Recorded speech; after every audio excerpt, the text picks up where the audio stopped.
When you talk about players playing for their coach and kind of show the Dallas has shown that. And Cooper Rush, after kind of a shaky start, because obviously the last time we saw Cooper Rush out there and it was like this big, oh, look at Cooper Rush, look at him. It was behind a better offensive line than what you've got in Dallas now. But they kind of figured things out. They've settled down a little bit, and it's a team that's at least still playing competitively the rest of the way. And this is going to be a game where when you see two NFC East teams playing against each other, Jared, nothing makes sense. I've seen it a million times. So, yes, there's a very good chance here. If you could get, especially if you're getting Dallas at least at a 7 here, maybe it goes back to a 7.5 at some point. Listen, these two teams have been the ones jockeying for position to win the division over the last few years.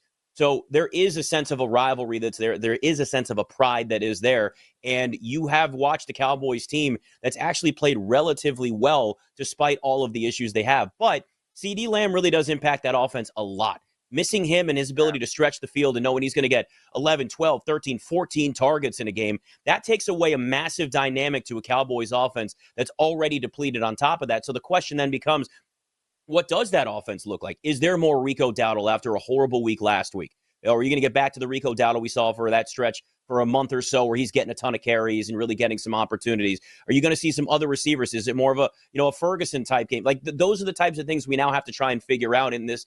If Dallas is going to keep this thing close, if Dallas is going to cover, and if you're looking at anything props-wise in this, where do those targets and where do those touches go with CeeDee Lamb out for Dallas?